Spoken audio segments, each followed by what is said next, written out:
میں ظہر سے پہلے، جمعہ نماز سے پہلے وہ نماز آپ پڑھیں 4 رکعت نماز، نماز رد مظالم پڑھتا ہوں یا پڑھتی ہوں۔ کیا نام ہے؟ رد مظالم۔ رد مظالم کیا مطلب رد مظالم کا؟ کہ وہ چھوٹے موٹے گناہ جو ہم بچپن سے کرتے چلے آئے، کسی کا چھوٹا موٹا حق کھا لیا، کسی کا کوئی ہم نے مثلاً باہر نکلے کسی کی چپل ہم نے استعمال کر لی بغیر پوچھے، سفر میں ساتھ تھے کسی کا ٹوتھ پیسٹ استعمال کر لیا۔ حج اور زیارات کے سفر میں اکثر ایسا ہوتا ہے ذوالقرنین بھائی، خدا آپ کے کارواں کو ترقی عطا فرمائے، آپ حج زیارات کا گروپ بنا رہے ہیں، بناتے ہیں، تو جو بھی جاتے ہیں سفر میں بہت سی چیزیں ایک دوسرے کی استعمال کر لیتے ہیں۔ یہ جو باہر چپلیں اتارتے ہیں نا، ان کو دھیان سے اتارا کریں، ایک دوسرے پہ نالین نہیں رکھیں۔ اگر کسی اور کی چپلوں پہ آپ نے اپنی چپلیں رکھ دی تو 70 گناہوں میں اضافہ ہوتا ہے۔ غور فرمائے گا، اگر کسی کی نالین پر نالین رکھ دیا آپ نے تو جان بوجھ کے، تو اس لیے نالین کو بہت دھیان سے رکھیں۔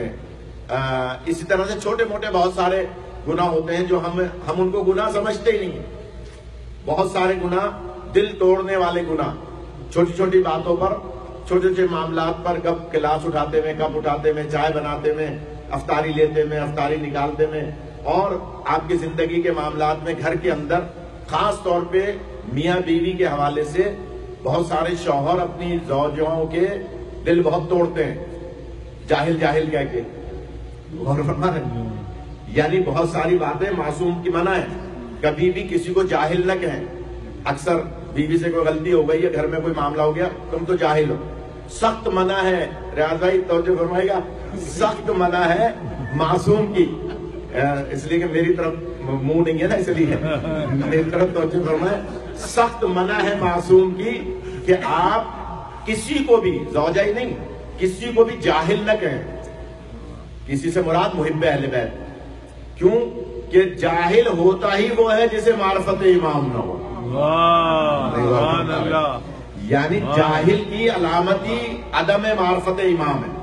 اگر تھوڑی بہت بھی امام کی معرفت ہے، جتنی بھی ہے، لیکن اس کو جاہل نہ کہیں۔ تو میں عرض کر رہا تھا، نماز پڑھیں 4 رکعت نماز، 4 رکعت کے ساتھ، 2 رکعت کر کے نہیں، ظہر اثر کی طرح یا عشاء کی طرح 4 رکعت نماز، نماز رد مظالم پڑھتا ہوں یا پڑھتی ہوں، یعنی وہ مظالم جو ہم بچپن میں یا چاہتے ہوئے یا نہ چاہتے ہوئے، جن کا ہمیں پتہ نہیں ہے، جو ہم بھول گئے، ہمارے بزرگوں سے ہم نے کوئی بدتمیزی کر لی، کوئی ایسا مسئلہ قطع رحمی کر لی، تو یہ رمضان میں ہی ہوتی ہے، یہ نماز اس کے علاوہ نہیں ہوتی۔ اس لیے اس رمضان کو اللہ کی بہت بڑی نعمت سمجھے۔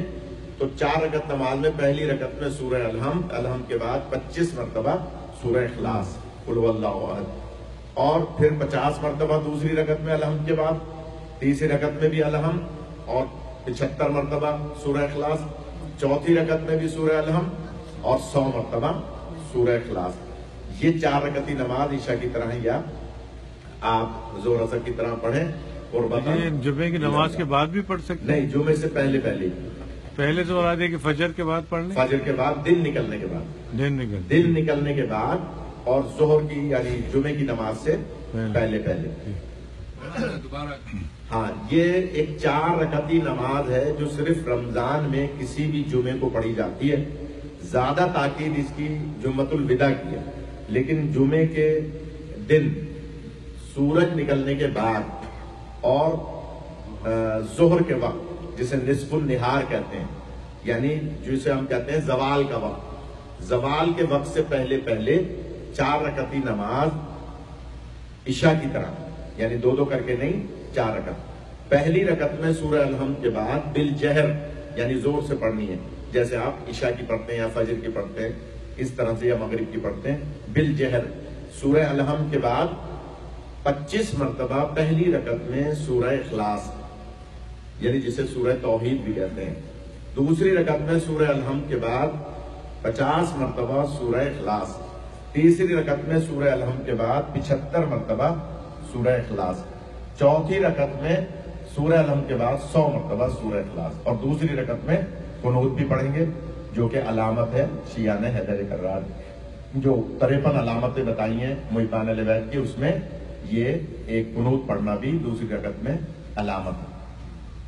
ہر رکعت میں الحمدللہ اور الحمد ضروری ہے، پوری الحمد، تیسری اور چوتھی میں تیسری چوتھی میں بھی، اور وہ تسبیحات اربع نہیں، سورہ الحمد یا جو ہم پڑھتے ہیں تیسری چوتھی رکعت میں اکثر سبحان اللہ والحمدللہ ولا الہ الا اللہ واللہ اکبر نہیں، سورہ الحمد چاروں رکعت میں سورہ الحمد 25 50 75 اور 100 مرتبہ سورہ اخلاص. جی مولانا صاحب اگر شوہر ہے بی بی کا دل دکھایا، بہت کچھ بول دیا تو اس کو معافی مانگ لینا چاہیے. بالکل مانگنا چاہیے. وہ آپ بولو، سبھی لوگ سب سنیں. ہاں ماشاء اللہ اچھی بات کر رہے سب کو بولو. ہاں اچھی بات. شوہر اپنے آپ کو دیکھیے، یہ جو مہینہ ہے نا درگزر کا مہینہ، معافی کا مہینہ ہے. اللہ تب معاف کرے گا جب آپ بندوں کو معاف کریں گے. بے شک. اسی طرح سے مغفرت کا مہینہ ہے، رحمت کا مہینہ ہے، آخرت سنوارنے کا مہینہ ہے. تو شوہر بیوی سے اگر معافی مانگ رہا ہے تو اس میں کوئی کباہت نہیں ہے، دل بھی تو توڑ رہا ہے نا. نہیں غور فرمائے. بہت اس اچھی کے بات. آنسو بھی رہے ہیں. ہاں اس کے آنسو بھی بہ رہے ہیں، تو اس کا مطلب یہ ہوا کہ دل ٹوٹا ہے. تو شیرازی صاحب بہت اچھی بات کر رہے ہیں. تو اگر کسی نے اپنی زوجہ کا دل توڑا ہے تو وہ اس سے معافی مانگے، اللہ معاف کرے گا. اور اگر زوجہ نے دل توڑا ہے شوہر کا تو وہ بھی معافی مانگے. بے شک ایسے. یہ یعنی تالی دونوں ہاتھ سے بجتی ہے نا، دونوں طرف سے ہو سکتا ہے معاملہ، لیکن زیادہ تر